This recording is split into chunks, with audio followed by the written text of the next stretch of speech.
Josh, Ray, congratulations. You're both one step closer to the title of Forged and Fire Champion and that check for 10 grand. When you came here, you used our tools and equipment to make your blades. Now we're sending you back to your home forges, where you will have 5 days to make an iconic weapon from history. Are you ready to see what that weapon is? Yes. Oh, yeah. All right. The Panabas.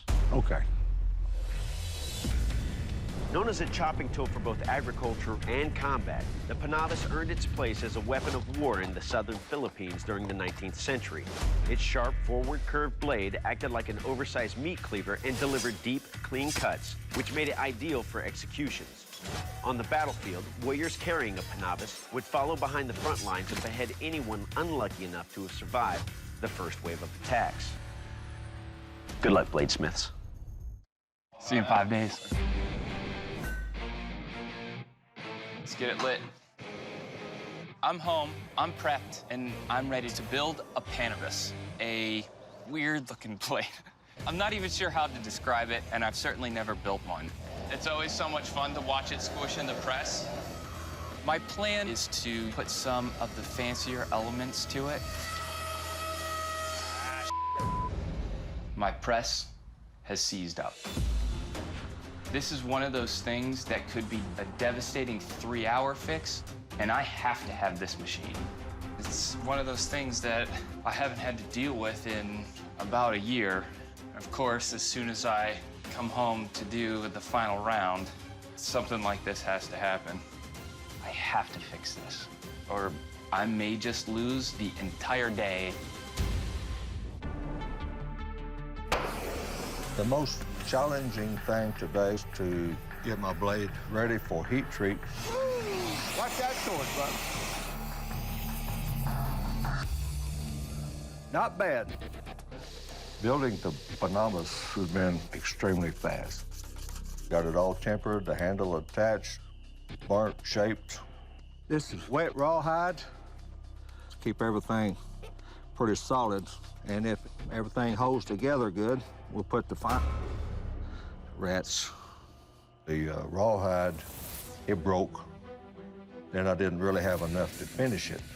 So I pulled the strands out of some paracord and I made sure that I had enough to go from one end to the other.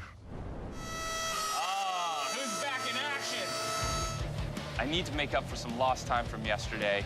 So I'm going to spend the day forging and just smoothing out all the bumps. She's starting to slim out. Rough grind, done. I plan to test the edge on my knife, cutting some saplings down, and I stole my dog's bone, and I'm gonna chop that to see how it works.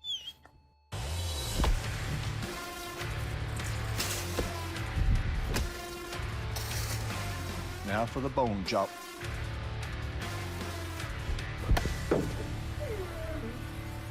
That's my baby. It performed excellent. This particular challenge went exceptionally fast for me. Now, it's time to relax for a little bit. I have wood prepped for my handle, and I have it epoxied together, but I still don't have anything close to looking like a finished handle. But what I'm going to do is test it to see if it's strong or not before I do anything else. This test is a make or break moment for me. If it doesn't pass, I've essentially lost 2 days.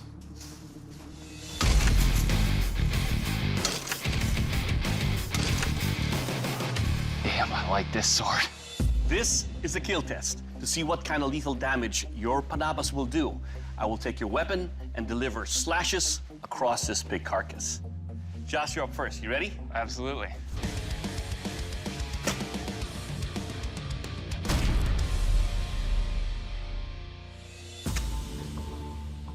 Yes. Okay, Josh. This is a scary weapon.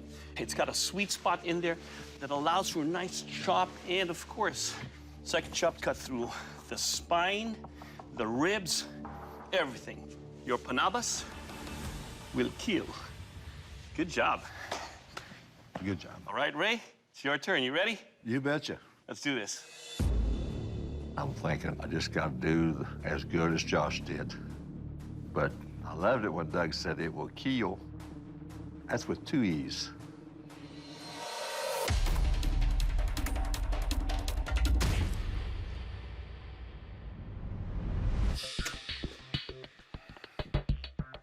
I need me a cup of coffee, Ray. You betcha. In the feel of this, I can feel the blade already wanting to chop. The arc is right where the sweet spot is. That allows the blade to cut cleanly all the way through. And overall, your Panabas will kill. My favorite. Next up is strength test. Dave? Gentlemen, in 1521, the explorer Magellan landed on the island of Cebu, sparking several decades of conflict between the Philippines and Spain.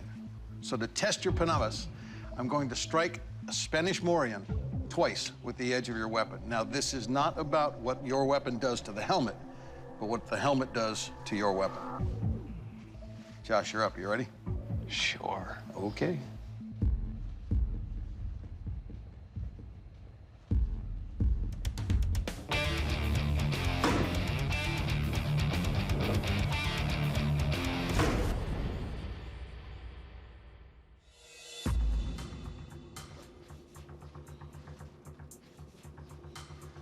I don't see any wrinkling, any deformation, any rolling on your edge, which is pretty amazing. I'll put some dents in that helmet. Ray, you ready for this? Can't hardly wait. Okay, let's make it happen.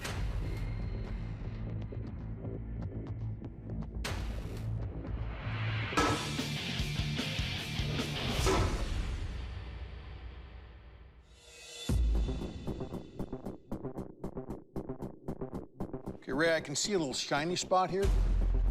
It's just that wire edge feels like it's kind of tipped just a hair. It's definitely still sharp. Very nice. It felt good in the hand. Thank you. Next up is the sharpness test. For that, I'll give you back to Doug. Bladesmiths, we know your blades can kill. We know your blades are strong, but are they still sharp? To test the edge retention of your blade, I will take your Panabas and I will cut the rope.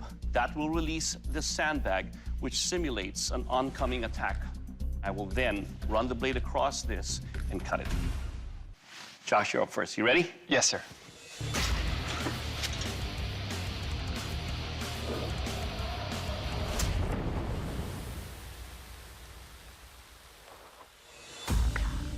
Yes. Oh, he died. Me like it to feel. Feels good in the hand. Enough to move and maneuver in close quarter combat. And overall, your weapon will cut. That's all I ever wanted to hear. Ray, it's your turn. You ready? You betcha. Let's do this. Let's do it.